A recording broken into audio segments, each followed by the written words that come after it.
ये ज़रूरी नहीं है कि हर वक्त इंसान को सुख ही सुख मिले। सुख की चाह ना करने वालों को ये सोच भी लेना चाहिए कि अगर सुख की चाह है तो इसका परिवर्तन जरूर होगा, दुख भी जरूर आएगा। लेकिन दुख भी जब आता है तो भी इंसान को ये सोच के हताश, निराश और परेशान नहीं होना चाहिए कि ये दुख रहेगा। नहीं, दुख आता है, दुख भी जाएगा, सुख आता है, सुख भी बदल जाएगा। तो जब ज़्यादा सुख होता है तो उसमें गाफिल होने की ज़रूरत नहीं, उसको भी मौज समझ के कि ये अच्छा वक्त मालिक ने मुझे दिया है और अच्छा ही रहे, यही प्रार्थना हमें करनी चाहिए, क्योंकि हमारी सोच के कारण बहुत कुछ हमें प्राप्त होता है। लेकिन अगर हमारी सोच नकारात्मक है तो उसको हम ना सकारात्मक होते हुए भी, अच्छा काम होते हुए भी हम उसको बिगाड़ देंगे, क्योंकि हमारी सोच में अच्छा करने की नहीं है। हमारा विचार है कि ये अच्छा नहीं होगा तो अच्छा कर ही नहीं पाते। रात का जब अंधेरा होता है तो ये कभी नहीं सोचना चाहिए कि सूर्य उदय नहीं होगा। सूर्य उदय अवश्य होगा, प्रकाश भी होगा। इसी प्रकार से जीवन में जो उतार चढ़ाव आते हैं, कभी दुख आता है, कभी सुख भी आता है, लेकिन दुख जब आता है तो इंसान उसको समझ नहीं पाता, बर्दाश्त नहीं कर पाता। बर्दाश्त क्यों नहीं कर पाता कि हमेशा हमारी चाह सुख की होती है। अब सुख की चाह हमें क्यों होती है, इस बात पर थोड़ा गौर करने की बात है कि ये रूह जहाँ से आई थी उस देश में दुख नाम की चीज़ नहीं है। जहाँ परमात्म शक्ति रहती है, जहाँ इसमें रूहों का भंडार है, उस रूहों के भंडार में दुख नहीं है, सुख ही सुख है। वहाँ कोई प्रतिस्पर्धा भी नहीं है, वहाँ ऊंच नीच के दर्जे भी नहीं हैं। जब ऊंच नीच के दर्जे नहीं हैं, सुख और दुख दोनों नहीं हैं, जहाँ सुख ही सुख है, शांति ही शांति है, प्यार ही प्यार है, ये उस देश की वासी थी, उस देश की वासी थी। इस देश में जब आई है, ये काल और माया की रचना है। काल और माया ने जो खेल रचा है वो डरे हुए हैं इस चीज़ से कि अगर इनको कोई वो रास्ता देने वाला, इसके निज घर पहुंचाने वाला या उस मंजिल का, उसका ठिकाना का रास्ता दिखा देगा तो ये रूहें फिर वापस उसी भंडार में चली जाएंगी, तो हमारा देश उजड़ जाएगा। इसलिए काल महाराज ने ऐसी ऐसी रचना रच दी कि इस जीव के सामने वो कहीं लालच है, कहीं उसको स्वार्थ में डाल दिया, कहीं उसको सुख आनंद में डाल दिया, कहीं इंद्रिय भोग में डाल दिया, कहीं धन दौलत का लालच दे दिया, कहीं ऊंचे पद का दे दिया, कहीं वंश का दे दिया, कहीं जाति का दे दिया। उन चीज़ों में फंस के ये सोच लेता है कि मेरे समान कोई दूसरा है ही नहीं, और उस रूह की जो तड़प है बेचारी वो भूल जाती है, लेकिन वो उसकी तड़प उसी प्रकार बनी रहती है जिस प्रकार की मछली की। मछली का जीवन जल है, जल से बाहर निकाल दो, तड़पते हुए आप देखोगे किस प्रकार से वो तड़पती है, प्राण त्याग देगी, उसकी तड़प तो जल की है। लेकिन हमने उसको जल से बाहर निकाल दिया है, वो कुछ देर तड़पेगी, तड़पने के बाद में खत्म है उसकी जीवन लीला। इसी प्रकार से ये रूह भी उस भंडार की खुशियों को, उस प्यार को, उस शांति को, उस आनंद को भूली नहीं है। वो इसको याद है, अब भी इस देश में रहते हुए ये उसी के लिए सोचती है कि मुझे वो आनंद मिलना चाहिए, वो खुशी मिलनी चाहिए। तो जब दुख होता है, तकलीफ होती है या कोई पीड़ा होती है, किसी भी प्रकार की हो, चाहे वो संसारी भी क्यों ना हो, ये रूह जब देह में आई है तो देह के साथ जिसके संबंध जुड़े हैं ये उसके साथ भी प्यार करती है। जितना कुटुंब परिवार हमने बनाया, संतान पैदा की, रिश्ते नातेदार हुए, उनके साथ भी इसका प्यार का संबंध जुड़ गया। अब वो प्यार का संबंध जुड़ा है, ये तो इसका जो जन्मजात गुण था वो है, वो गुण ये वहाँ से लेके आई थी। लेकिन उनके साथ वो संबंध इसका रहता कितने दिन है, स्थायी नहीं है। स्थायी क्यों नहीं है कि यहाँ तो मेहमान की तरह आए हैं, आज जिससे संबंध जोड़ा कल को चले गए, माता पिता से संबंध जोड़ा, उम्र हुई वो चले गए। हमारे साथियों की बड़े छोटे थे, किन्हीं को अपने अपने कर्म भोग के अनुसार जितना जीवन जिया उसके बाद जुदा हो गए, चले गए वो भी। लेकिन इसके साथ क्या होता है, ये उनके लिए फिर दुख विलाप करती है, तड़पती है, मानती है ये मेरे अपने थे, इसलिए ये मांगनहारी हैं। इस शरीर को उस अपनी चाह के लिए इसने मंगता बना दिया, दर दर की ठोकर खाती है। नहीं देखते किसी को पीड़ा कोई होती है कहीं ज्योतिषियों के पास जाते हो, कहीं पंडितों के पास जाते हो, कहीं शाने सेवड़ों के पास जाते हो, कहीं बाबे भक्तों के पास जाते हो और जा के कहते हो, कहीं कुंडली दिखाते हो, कहीं कुछ करवाते हो, और वो तरह तरह की जो बात आपको बताते हैं उस शांति प्राप्त करने के लिए वो सारे काम करते हो। गुरुओं के पास भी अगर जाते हो तो भी आप यही चाह लेके जाते हो। नाम के ग्राहक तो बहुत कम है, बहुत थोड़े हैं। नाम तो वो दौलत है, नाम को समझने वाला अगर हो और नाम सच्चाई के साथ ले ले तो दुनिया के सुख दुख पदार्थ है उसके कोई मायने नहीं रखते उसके लिए। वो सुख नहीं चाहता, उसको दुख की भी परवाह नहीं होती है। एक लंगोटी के फकीर देखे होंगे, भिक्षा मांग के खाते हैं, उनको ज़रूरत ही नहीं है। ऐसे ऐसे हुए कि उनको भिक्षा मांगने की भी ज़रूरत नहीं।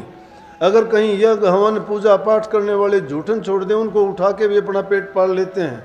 ऐसे ऐसे अवसर आए कि परमात्मा का भोग लगाए बिना जो महात्मा कभी भोजन नहीं करते थे, उन लोगों ने भी अगर इस प्रकार की जूठन का इकट्ठा किया हुआ भोजन मिला किसी का तो उसको भी परमात्मा का भोग पहले उसको लगाया। उन्होंने ये परवाह भी नहीं की कि इतने लोगों का छोड़ा हुआ तू तो अपने लिए खाता था, लेकिन क्या परमात्मा को भी उसका भोग लगाएगा?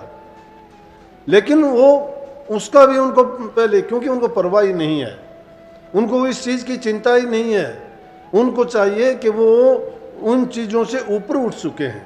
लेकिन हम दुनियादारी के जो लोग हैं, हमें तो उस चीज़ की ज़रूरत है, उन चीज़ों के लिए उनके पास जाते हैं। लेकिन ये तक हम सोचते नहीं कि जो लोग हमारा लेख लिखते हैं, बताते हैं, क्या हमारा कर्म का लेख लिखने वाले वो हैं क्या, या हमारे कर्म को मिटने वाले हैं क्या? ना हमारे कर्म को मिट सकते हैं, ना वो बदल सकते हैं उस परिणाम को।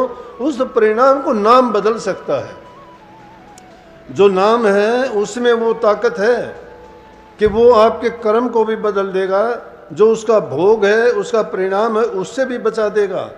लेकिन नाम की तरफ हम नहीं बढ़ते। हम तो चाहते हैं कि हमारी तरफ से कोई भी हमें दुख तकलीफ उस काम के करने में ना हो। हल्दी लगे ना फिटकड़ी, रंग भी आवे चोखा। अब गुरु के पास चले भी जाते हैं तो क्या जाते हैं? गुरु की आज्ञा, गुरु का उपदेश, गुरु की शिक्षा कौन ग्रहण करता है? गुरु भेजे पूर्व को चेला पश्चिम जाए, अंतर टाटी कपट की कहो कैसे पाए। जब दिल के अंदर टाटी कपट की दीवार चिन्ह दी है हमने, तो कपट को लेके जाते हैं। सच्चाई के साथ अगर गुरु के पास जाओगे तो गुरु तुम्हें सब कुछ बख्श देगा, मांगने की जरूरत ही नहीं रहती है। आप कहोगे गुरु के पास क्या? गुरु के पास सब कुछ है। जो ये सोचता है गुरु के पास कुछ भी नहीं, होना गुरु चाहिए। ये नहीं कि कोई पाखंडी हो, कपटी हो, लंपट लबारी हो, लोगों को ठगने वाला हो, ड्रामेबाज हो, नाटकबाज हो, अपनी दुकान चलाने वाला हो। ये गुरुओं के काम नहीं है। गुरु का काम समाज को दिशा दिखाना है, उनको सच्चा उपदेश करके बुराइयों को मिटा के उनको उस रास्ते पे ले जाना है जिससे उसके दोनों जीवन बनते हों। इस जीवन में रहते हुए उसको हर प्रकार का सुख होना चाहिए। दुनियादारी के लोग जिन सुखों को सुख मानते हैं, संत उनको सुख नहीं कहते। वो तो हमारे कर्म का परिणाम है। ठीक है, अच्छे कर्म करने वाले, दान पुण्य करने वाले, अच्छी उनको जीवन मिल जाता है, राजा बाबू सेठ साहूकार बन के आ जाते हैं। बुरे कर्म जो करते हैं, कोडी कंगले भिखारी बन के दुनिया में आते हैं। कर्म अपना अपना सब भोगते हैं। बुरा करने वाला, पाप करने वाला बुरा कर्म भोग लेता है, अच्छा करने वाले को ये जीवन अच्छा मिल जाता है। लेकिन जो इस जीवन में कुछ नहीं कमाता है तो वो अपनी क्या प्रारब्ध लेके जाएगा और उसका क्या परिणाम होगा, उस परिणाम को नहीं जानते। बस डरते हैं तो मरने से, और मरना भी नहीं आता। मरना अगर समझ जाते, मरना जानते, मौत को जानते हैं जिसमें अंत हो जाता है, ये जीव चला जाता है चीखता चिल्लाता। लेकिन संत जो मरना बताते हैं, उस मरने को अगर ये समझ ले और उसको ये प्राप्त कर ले तो क्या कहना है कि इसको कोई परवाह ही नहीं रहेगी, किसी के पास मांगने की पूछने की जरूरत ही नहीं रहेगी। इंसान को समझ जब तक आती नहीं है, परेशानी इसकी जाती नहीं है। हमारे अंदर बैठा हुआ मन ऐसा शैतान है कि वो इतने काम करता, 1 मिनट में हमें भुला देगा, 1 मिनट में हमें कहीं का कहीं पहुंचा देगा। अच्छा करते करते हमें रास्ते से ऐसा बहका देगा कि कभी मुड़ के उस रास्ते पे ही नहीं आ सकते। इसीलिए इसको काग कहा गया। और काग भी ऐसा है, काग जानवर है, पक्षी है। उस पक्षी को भी तुम अगर पढ़ाओगे सीख जाएगा, सब कुछ सीख जाएगा। उस काग को चाहे तुम कुछ भी सिखा दो सीख जाएगा।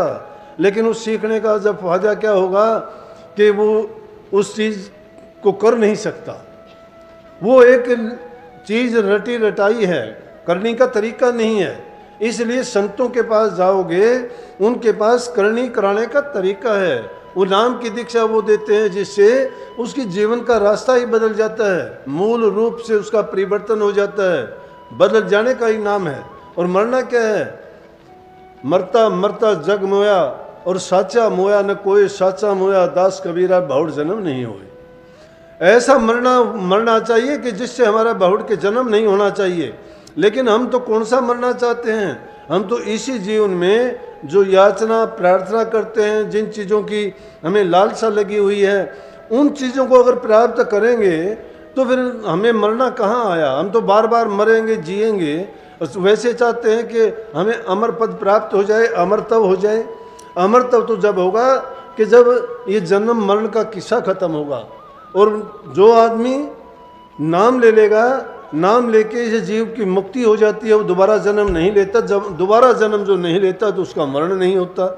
इसलिए उस मरने से संत लोग डरते नहीं हैं। कबीर साहब कहते हैं, जिस मरने से जग डरे मेरे हो आनंद, कद मरिए कद पाइए पूर्ण परमानंद। कहता है मरने से तो हमें बहुत शांति मिलती है, उस मरने से डरने की जरूरत ही क्या है? कि उस मरने से जग डरता है। जग क्यों डरता है? कि दुनिया की जो झूठी ये चीज़ें हैं उनके अंदर इसने मन को फंसा लिया है, बसा लिया है। जो इसने पूरी ज़िंदगी में मेहनत करके जो जो काम किए हैं, उन कामों के लिए इसका मन उनमें बैठ गया है। ये चाहता है मैं सदा के लिए रहूँगा। बड़ी ऊंची बिल्डिंगें बनाते हैं, गहरी नींव रखाते हैं, लेकिन थोड़ा सा भी दृष्टिपात करके देखो तो कितने बड़े बड़े महल मकान गए आज सुनने पड़े हैं। चेजारे भी चले गए, चिनावनहार भी चले गए, बनाने वाले भी चले गए, जो धनी थे वो भी नहीं रहे। आज वो सुनने हैं, उनमें काग बैठते हैं, उल्लू और कबूतर बैठते हैं, उनमें इंसान भी नहीं रह पाते। इसलिए इंसान का जो असली काम था वो भूल बैठा है और सिर्फ ये दुनियादारी की चीज़ों में ही अपना पूरा मन लगा दिया।